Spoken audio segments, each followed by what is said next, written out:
Welcome to Sex on the Floor podcast. This podcast was created to help educate the public about problems with sex and intimacy and how this is tied to both physical and mental aspects. Hosted by myself, Dr. Molly Hart, a passionate pelvic floor physical therapist and owner of Pelvic Balance Physical Therapy, and by Dr. Katie Schubert, a phenomenal sex therapist and owner of Cypress Wellness Center. We are here to have a good time. We're here to keep it real with you all and to educate along the way. I'm so excited for you to join us. We strive to help many relationships prosper in fun, safe, and healthy intimacy. While listening to the show, please remember that this information is not meant to diagnose or treat any medical conditions. Please speak with your medical provider for all things related to your health care.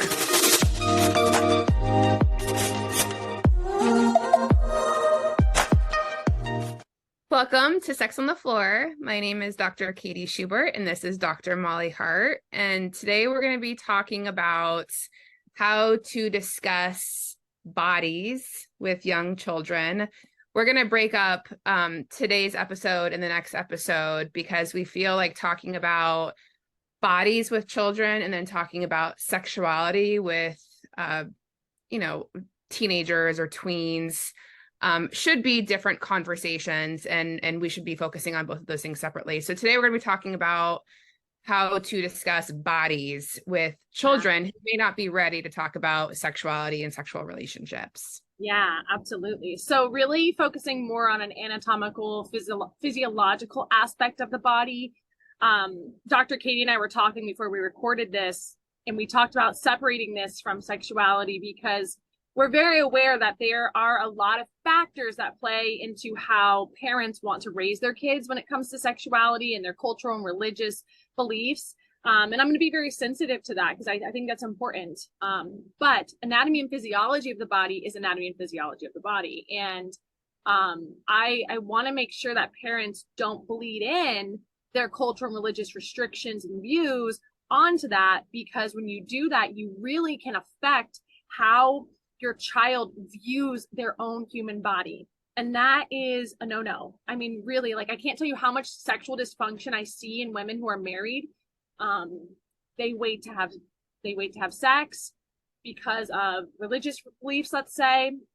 Often I see this, and then they finally are with their husband and they still have so much pain and so much dysfunction. They don't know anything about their body because it was such a shameful area growing up. And so it's just so important you empower your young boys and girls to understand their little bodies.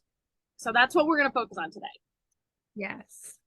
So I guess maybe we should split this up and maybe talk about little girls first and how to discuss anatomy with little girls. And then we can discuss how to maybe talk about anatomy with little boys as well, since it's a little bit of a different.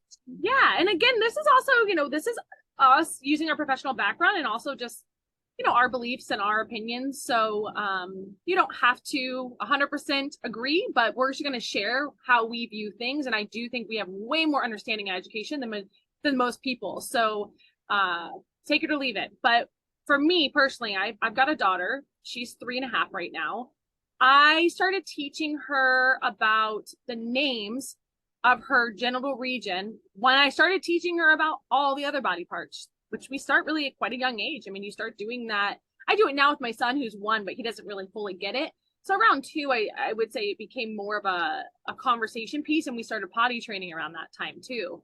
And so just like you say, here's your nose and here's your eyes and here's your ears, I do the same thing with her genital region. So I would say, here's your vulva. And when I do that, me personally, I just kind of would put my hand on that area, like that whole area, or I would have her put her hand, I'm like, this whole area is your vulva.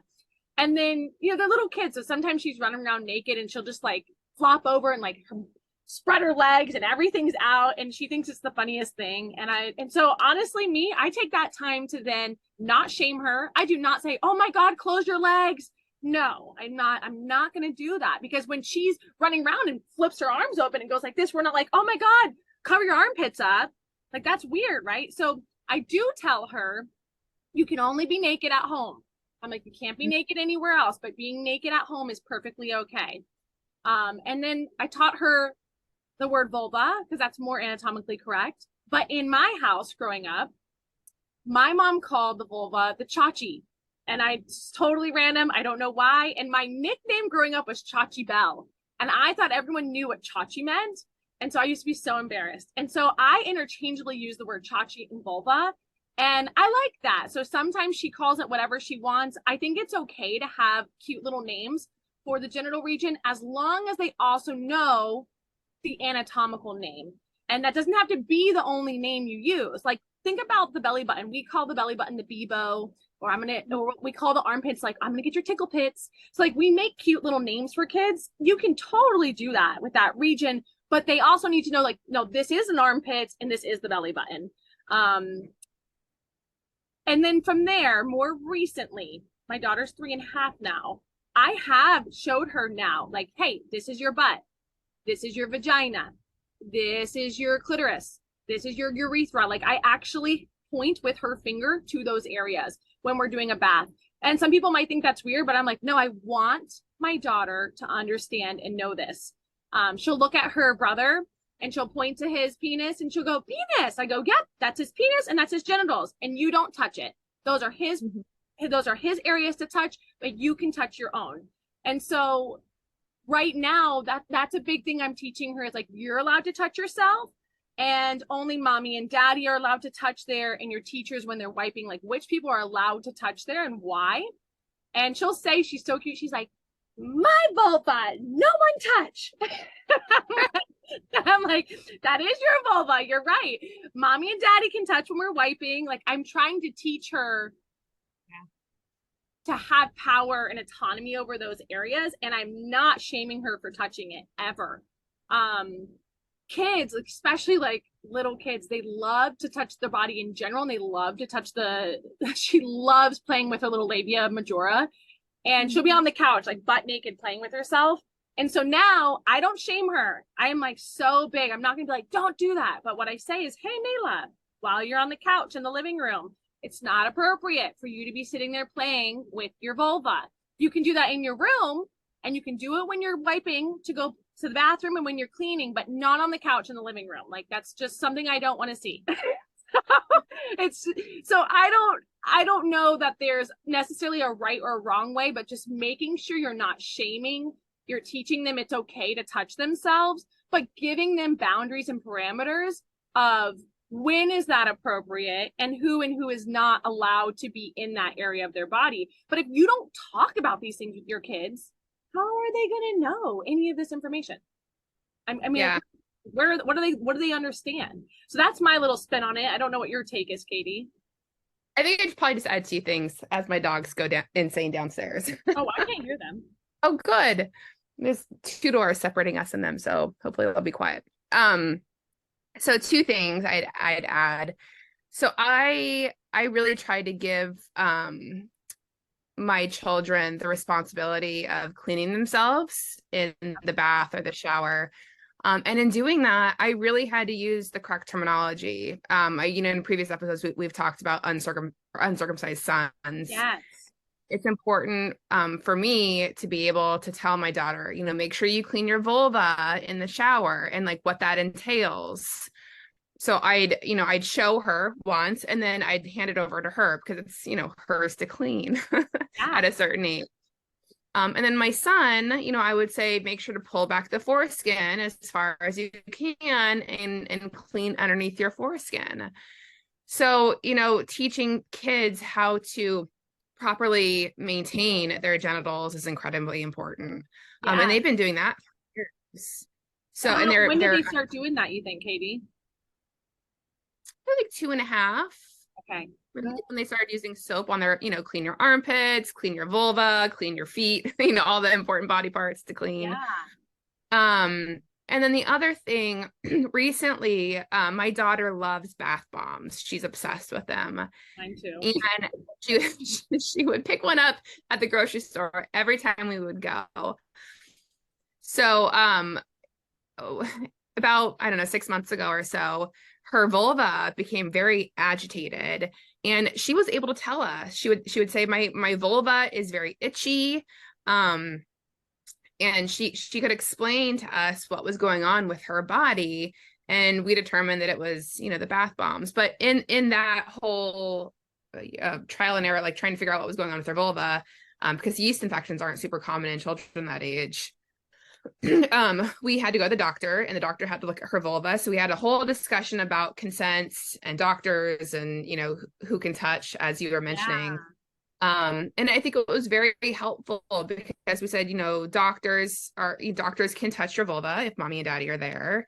And then later on, when you're by yourself. But it was very helpful for her to understand that she had power over her body and telling us what was hurting, and then getting help from doctors when she needed it. It was, I think it was very empowering for her. Yeah. And gosh, I love all of that. No, you're so on the money. And another, it's just like another thing to really, really understand for you guys listening is when you understand your body, the brain has a better concept of the spatial awareness of everything as well. And so her being able to communicate, this is where I hurt. Do you know how many women I treat in their 20s and 30s who say the whole thing hurts and they don't understand how to tell me, but men can come in and tell me exactly where it hurts because they're taught better and they have this part of the body is really internalized as part of them. But women don't have that often because they're not taught to really connect with that body part. In fact, they're taught to kind of like dissociate and be shameful and close it off. And we don't touch, we don't talk about, we don't look at. And I can't tell you how much damage you're doing to your child when you do that to that region of the body. Something you were talking about with the cleaning, you're supposed to teach your kids how to take self-accountability for all parts of self-care. And so like, I'm just going to give a couple little examples of how you're already probably doing this as a parent, and you're just going to incorporate it now into cleaning the genital region. My daughter doesn't like to brush her hair. I know a lot of you guys are dealing with that if you have kids. We're past it now because every day I repeated, Mela, part of having long hair is you have to take care of it. Part of self-care for your hair is we have to brush it every day or you're going to have knots, and just kept repeating that over and over. So she didn't like it, but I was like, you have to take care of your hair. Brushing the teeth. They recommend that you really help, I think, brush your kids' teeth up until age 5, I want to say. But you have let them do it and then you take over and help. And so again, we think about the genital region, you should 100% be teaching them to clean that area. Just like Kitty was saying, the armpits everywhere, teach them how to do it, but then you still can help them because they might not do a good job. My daughter could care less to wipe after she's gone poo and pee. Like she just doesn't care. And I'm like, oh my God, Mela. So I'm like, Mela, part of self-care is you have to clean that area. Like that's dirty to have poop on your butt and then go sit on the couch. That's not acceptable. It's gross. So just wipe it off and then you can put your cute little butt on the couch. So like, it's just the same thing we do with all other parts of the body. It's no different. It's just applying it to the genital region. Yeah. And it does give them a sense of power over their own body. And then, that's so important. We're not going to jump into talking about sexuality, but in the next episode that we do talk about sexuality, teaching kids early on about their body and giving them a sense of power over their own body does wonders for discussions of sexuality and consent later on in life. Yeah. 100%. It'll keep them more protected. They'll be able to tell you what's wrong. They'll be able to tell a person, a boy, a girl, whoever, hey, I don't want you to touch there, because they feel connected and empowered. So nothing more important than that, I would say. So, okay, you want to talk about little boys now? Yeah. Funny enough, I think it was yesterday or 2 days ago, we were riding in the car and my little boy, who's 6, he just turned 6 a few days ago. He asked me why he had 2 circles in his body down, by his penis. He said, he said, what are these 2 circles next to my penis? And I said, honey, those are your testicles. And he said, why do I have those? And I said, well, later on, they'll help you make babies. Aww. And that's all he wanted to know. He lost interest at that point, but it's a good entryway for discussions that will be coming, in 5-6 years, when he begins to actually wonder about sex and sexuality and what his testicles do and what his penis is for, in terms of sexuality. So, planting the seeds now, when he's 6, or, when your daughter's 3.5, It's really just planting the seeds. It's explaining everything so that later discussions of sexuality will make more sense. Yeah. Because if you unload all of that information to them when their bodies are already developing, they're getting breasts, they're getting pubic hair, they're going to be flooded with all of this new information, and they're probably going to be very confused. Yep. So, laying the groundwork now is a fabulous idea, I think. Yeah. And then like something I was just thinking when you were just talking there is when my daughter goes pee and we have like a little pee party celebration, I'm like, good job. I say, good job listening to your bladder. Your bladder told you it had to pee and you listened and you controlled it. And the pee came out of your urethra. Like I'll say things like that. I get kind of more specific because I'm like, it's not the vulva that went pee. It's not the vagina that went pee. The bladder is what communicated, and you listen to that. And then I show her where the bladder is, which is, it's inside, of course, but I show her on that lower belly, like, this is where your bladder is. And when she goes poop, I'm like, oh my gosh, you listened to your rectum. Your rectum told you had to go poop, and you listened to it, and you went to the bathroom and you went poop. Good job. And so like, I'm teaching her these little body parts. I was saying butt for a long time, and I went away from it because I'm like, her butt in her mind is her little cute glutes, her little butt cheeks. And I'm like, I want her to understand the difference between the butt cheeks and the actual sphincter, the rectum. So I could get more specific, but I'm like, I'm not going to do that. Rectum is good enough for her understanding that. But I love that. At least the testicles are for making babies, because that is what their job is in the human body. And if they ever ask, why do my testicles change size? Like, why are they up high or why are they down low? A great response is, there's this really, you don't have to get this detailed, I guess. It's really just temperature control. It's your body's way of keeping them safe so they're able to properly make babies in the future. I mean, that's really what it is. It's the cremaster muscle is going up when it needs to be at a certain temperature, and it's coming down when it needs to be at a certain temperature. So cool that the body can do that it can self-regulate how it's storing those awesome little sperm in there. So little simple ways, depending on your child's age, of how much you want to dumb that down or ramp it up. Because if it's a teenager you're talking to, I would be way more specific about it. I would say you've got a cremaster muscle in there, and it can lift them and it can lower it. And it's doing that to temperature regulate to help keep your sperm healthy. So really awesome that your body's doing that.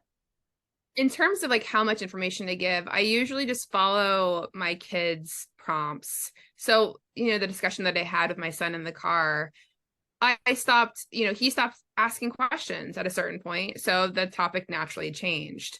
But as a parent, I think that I would try to give age appropriate and accurate answers to all of the questions that they have. Because if they continue answering questions and you do something weird, like change the topic or give an answer that doesn't make any sense to them, that's when kids begin to learn, okay, my body is a shameful thing. I can't ask questions about it. I can't openly talk about it. It all needs to be a secret, right? And that's the dysfunction that Molly and I usually see in our office, is when people have learned from a very early age that it's not safe to talk about their bodies. It's not safe to think about their bodies. It's not safe to ask questions or, articulate concerns about their body. That's what we see. That's where the shame comes from. Yeah. So, answering questions as thoroughly as you can as a parent, or saying, "Ooh, I don't know the answer to that. Let me research it and I'll get back to you later." Yeah. That's the appropriate as well. Yeah. And always remember, because a lot of you might, be a part of this shameful cultural religious mindset that you were raised in. And so when your kids ask you these questions, it's going to maybe make a lot of you feel uncomfortable. And so I would take that and try to be aware of it. And a really good thing for you to do is change it, flip it, say, okay, so if my daughter or my son just asked me, what are these? And they're pointing to their ears, how would I answer that? And you can probably very easily think about how you would answer that. Or like, what are these? And they're pointing to their gums or their tongue. You could easily answer the function of that. And so take that mindset, and that maybe you say, like, let me think about that for a second, and then apply it to the general region and try to have that same mentality. So that way you can hopefully try to get rid of some of your shame and bias that you've internalized, and not give that to your children. I don't know if that would be helpful, but I think it would be. Yeah, absolutely. Yeah. moves us out of our own way, right? Yeah. Little boys. So we want to talk a little bit more about kind of go in detail about little boys more like we did with the girls. Yeah. Well, I mean, I think maybe it's a little bit easier because everything's on the everything that little boys see and care about are it's on the outside. Their Yep. penis, their foreskin, if they still have it, their testicles. Yeah, it's pretty simple. Yeah, it really is. And I think the biggest thing with little boys is whether or not they have their foreskin there, because that includes a discussion about how to clean the penis appropriately, and what to do if it starts hurting. Like if because sometimes the foreskin can hurt if it's not, cleaned appropriately underneath. And it's important for little boys to be able to express that if that's occurring. Yeah, 100%. So, I mean, my son is so little and it is all on the outside. So to me, it's so simple. Like, this is your penis, these are your testicles, this is your rectum, this is your butt. I mean, it's so much easier with boys because of that. And a lot of us don't also have like the shame and weirdness around male genitalia for little boys. Little boys love to play with their penis. They love to pull on it. And it's totally fine. I would say, please don't shame them for that. It is very okay unless they're hurting themselves. I remember I used to nanny a little boy. He was a little aggressive and he was hurting himself. So just teaching them to be gentle. Hey, be gentle with that area. So you're not saying don't touch. You're just saying you're teaching them how to properly touch their body parts.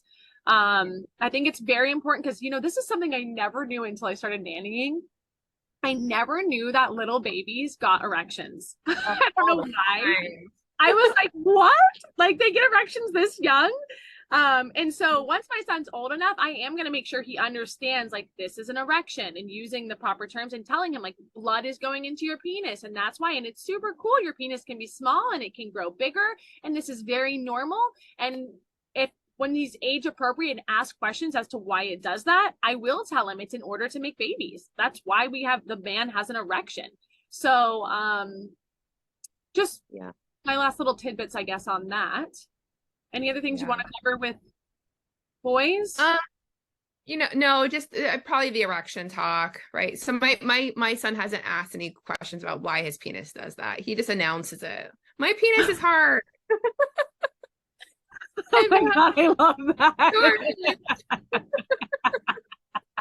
That's amazing. Boys are so funny. Oh my gosh. Okay. Yeah, he thinks it's hilarious. And we don't, say anything that would give him any shame about it. We just acknowledge that it is indeed hard. Congratulations. So it's so funny you bring that up. So I grew up with 3 brothers. And so my brothers, God, this was like torture for me. I would be out eating breakfast and my brother, Michael, he would always come out in his boxers and he'd be like, good morning. And he'd always have a morning wood and he would do it just to mess with me. And he'd be like, so my family was very sex positive. I didn't know that growing up. It's just my family. And I would be like, gross, get away. And it was just like a funny thing that they would always mess with me clothed with their freaking boners. And I was like, get away from me. So I am going to make sure though. And then my brothers would always have their hands in their pants. Men are always readjusting themselves. So one thing that is important for me to teach my kids is, hey, my son, hey, totally cool that you have an erection, but please, like, don't come out and just show it to the whole family. That's something that you can do in private in your own room. There's nothing to be ashamed about it, but it's not something that your sister and me want to see. Like, I wish my mom kind of would have done that because it was just annoying. They just did it to screw with me. There was one other little thing I wanted to add with that. I think privacy and consent are the 2 main things that we're highlighting here, right? Yeah. Like, important to teach children what's okay to do, like, out in public with the family and then by themselves. Yeah. So those things are really important. And then also consent, like, little kids have no boundaries, no physical boundaries at all. So it's our job as parents to be like, it's not okay to touch other people's bodies without their consent anywhere on their body. Yeah. So, that's one thing that we're teaching our children is, even mom and dad, like, if my little boy sees my husband slap my ass all the time. And so he goes and does it. And I'm like, that's not okay, right? Daddy can slap mommy's ass, but you cannot. Yeah, no, I love that you said that because I always like give May like a little pat on her butt. And so she'll come up to me and start doing that. And I think it's the cutest thing, but I'm like, at some point I'm gonna have to tell her like, hey, you can't just like come up and just give me a little pat on my butt anywhere. In the house, you can do it because I think it's so cute. But I do ask my kids for consent. I say, Maylee, can I have a hug? Can I have a kiss? I'll tell you, a lot of times she tells me no. And I say, okay. This morning, she told me no when she woke up, but she was demanding milk and all this other stuff. And so I'm not saying this is a good parent move, but I was like, hey, if you want me to go get you all those things and be your servant this morning, then my currency is hugs and kisses, and I need a hug and a kiss. And she said, okay, and ran over, gave me a hug and a kiss. And she goes, can you get my milk now? I was like, yes, I'll go get your milk. Not saying you guys should do that, but I thought it was really adorable. It was just consent. She was like, okay, like I want this, mom wants that. Sure, I'll make this decision to meet mom's needs right now. Not that she needs to meet mine, but I'm happy she did because I love kissing and hugging her. Okay, I want to move on to periods and menstrual cycle. Yeah. So my daughter, again, like I said, is 3. Kitty, how old's your daughter? I should be 5 in a few months. Okay, 5. And then you got your baby. And baby. Yeah, another penis. Baby. So right now, I know you who are listening, who are parents, you know, your kids are always in the bathroom with you. Here and there, there's no boundaries, right? Nor do I want there to be. Okay, a little side note that just popped in my head. I walk around naked all the time in my house. I just love being naked. And so my daughter is so cute. She'll be like, Mommy, you naked? She'll be too. And sometimes she is, and sometimes she has underwear on. I'm like, no, you're not naked. You have underwear on. But yes, mommy's naked. And she gets so excited when I'm naked. I don't know why, but she knows how to differentiate whether we're naked, again, because that goes into the proper boundaries and privacy. Because I always tell her, because for a long time, she kept wanting to go outside naked in our front yard. And for a while, I allowed it because she's so little. But now we have so many neighbors. And I just am like, for me, I was like, I don't really want my male neighbors seeing my very developed 3.5-year-old naked. It's just weird for me. So we had a big power struggle with that because she always wanted to be naked outside. And I said, listen, if we're going outside in the front yard, you do have to have clothes on because we have to cover up your private parts. It's not appropriate. So anyways, understanding naked was a big thing for her to help understand when we need clothes on and when we don't need clothes on. And she knows in our household, for us personally, like it is free range to be naked, spread your legs, do whatever you want, dance party. We are nudists. But outside of the walls, no. Anyways, with the period, she's in the room with me all the time when I'm changing my pads or changing a tampon. And her and Clark are so interested. They're like all up in my business. Like, what's that? I, again, do not shame them. I don't tell them to look away. I'm like, I want them to see me doing this. And so me, age appropriate right now, I say, yes, this is a tampon. It's got blood on it. Mommy has blood coming out of her vagina. I'll say that. You don't have that yet, but you will eventually. This is part of the female body. And like, I just try to keep it very simple. But as she gets older, I'm going to teach her about the uterus. I'm going to teach her, and for me personally, I'm going to show her pictures of a uterus on anatomical pictures so she can see the inside of her body. How else are we going to do that? I'm going to teach her that every month it builds up this beautiful thick tissue to help support an egg that gets fertilized. But because that's not happening, it sheds it. And that's our body's way of being really efficient. And that's why it sheds it every month. And it's a totally good, beautiful, healthy process. It's our body being super energy conserving. And so this is it flushing it out. You see the blood, and now it's going to start to rebuild back up again. And so again, using age appropriate understanding of why do we have a period as women, or menstrual cycle, and then how to properly take care of it. So yes, mommy has a pad on her underwear. Yes, mommy personally uses tampons. Some women might only use pads. Some women might use the cup. I think if you have a daughter or a son, actually, you should be teaching them this. I don't think boys should be oblivious to this, because one day they're likely going to be talking to women, maybe married to a woman. Like, they need to understand this and not be a clueless dummy, so they can actually help. I'm going to teach my daughter, me personally, why she gets so sad around her period, why she might have the symptoms she has. There's such a huge correlation with our estrogen and our serotonin levels. And serotonin is one of our really feel good hormones. And so that's why we get so tired and moody as women. And I want my daughter to understand her human body. I want her to understand the cycle, the monthly cycle that we go through as women, and how it's going to affect her very differently than her brother and men. And as she goes through life, I'm going to continue to help her understand the changes that are going to occur during perimenopause and menopause. And I know that's way later down the road, but I'm going to make sure she understands that at a young enough age where she cognitively can, so she can appreciate and love her female body and understand that it is completely different than a male body. Yeah. Yeah. That's all. Yeah. I do the same thing with my periods. My kids are fascinated. Yeah. And they'll say, why are you bleeding? And I say, well, it means mommy's not pregnant. And they get sad, but I'm like, yes, not pregnant. Oh my God. That's what they know about periods right now. It means that mommy's not pregnant. I mean, it's true. That means you're not pregnant.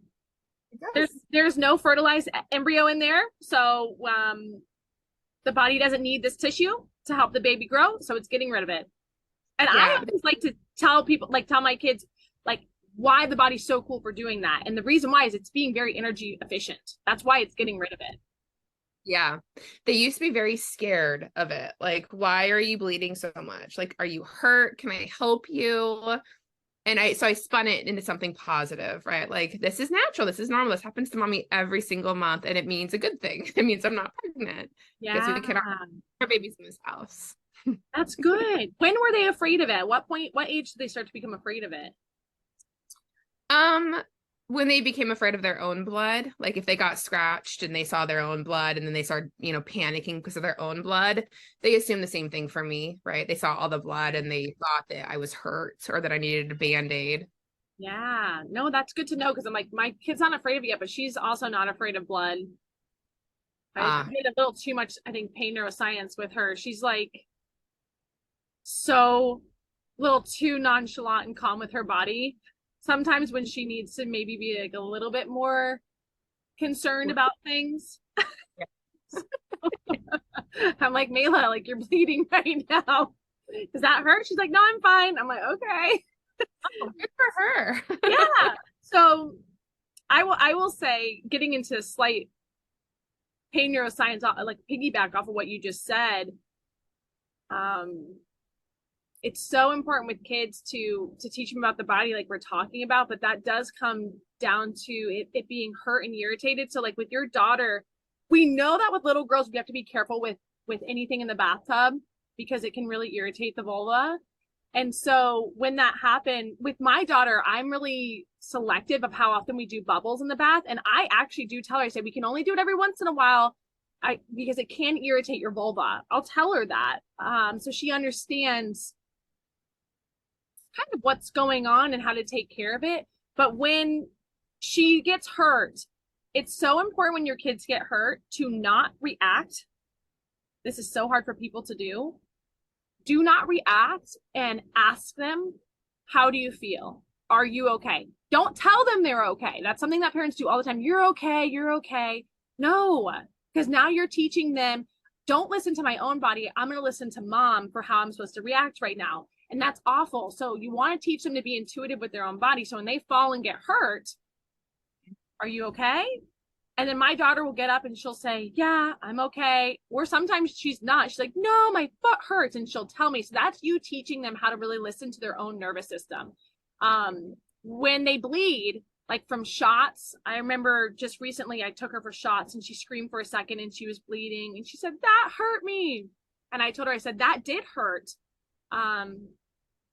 But it's over now, and it was safe for the body. That was you getting a vaccine for your body. It's perfectly safe now, but your body told you something poked you, which was really good information. But there's no need to worry about that anymore because you're perfectly safe. And we have a Band-Aid over there. It's no longer bleeding. And she calms down right away. So like, I'm really trying to constantly teach them how to understand the messages their body's giving and not putting my own perception of what their body is experiencing, but teaching them to explain that better to me. Yeah, that's a great point. Yeah. So like the period though, that's a good point. It's like now they see blood and they're like, oh my God, what does that mean? But just because we're bleeding doesn't mean that indicates pain. Yeah. Yeah. They used to say, does it hurt? I'm like, no, it doesn't hurt at all. Some people it might hurt. Some people, if you got like endometriosis or PCOS, which I would explain that. When you feel ready, because chances are they're going to encounter friends or girlfriends or other people in their life that are going to deal with painful periods. Not that that is normal, but it's very common. Yeah. Any other things that we should talk about? I don't think so. I think we're tiptoeing now into a discussion of sexuality, right? Like what comes after periods. Yeah. Then we need to start thinking about, the possibility of pregnancy. But we will talk about that in the next episode. Yeah. I guess last thing is we didn't cover his boobs, and I'll just sure. quickly talk about that. Is I do differentiate with my daughter the difference between nipples and breasts. And because I breastfed both of my babies and she saw me breastfeed, she always would say, Clarky's boobies. She'd point to my boobs, Clarky's boobies. I'm like, no, these are mommy's boobies, but they do feed Clarky. And so my kids do understand that the purpose of the breast for women is to feed a baby. Of course, we've sexualized the breast, but that's not the reason why we have breasts. We have breasts in order to feed a baby. And how incredible and cool is that? Mm-hmm. So, and she knows, she loves to point to her boobs. These are my boobs. This is my nipple. Clarky's nipple, Mayla's nipple. And I'm like, yep, those are your nipples. She loves to point to my nipples too. And I'm like, okay, you can point, but don't touch. Because she, for a long time, was wanting to just grab them all like they were hers. And I was like, no, these are mommy's body parts. These are mommy's boobs and mommy's nipples. Because now they're not breastfeeding anymore. So I'm like, back off. Yeah. I'm like, mine, get your hands out of my shirt. All right, but that's it. I hope that this was helpful. And if you guys have any questions that may have come up while you were listening to this episode, remember you can always email Dr. Katie and myself. I think we have all of our information listed. We love questions and would be happy to discuss it further with you. Yes. Bye, all. We'll see you at the next episode.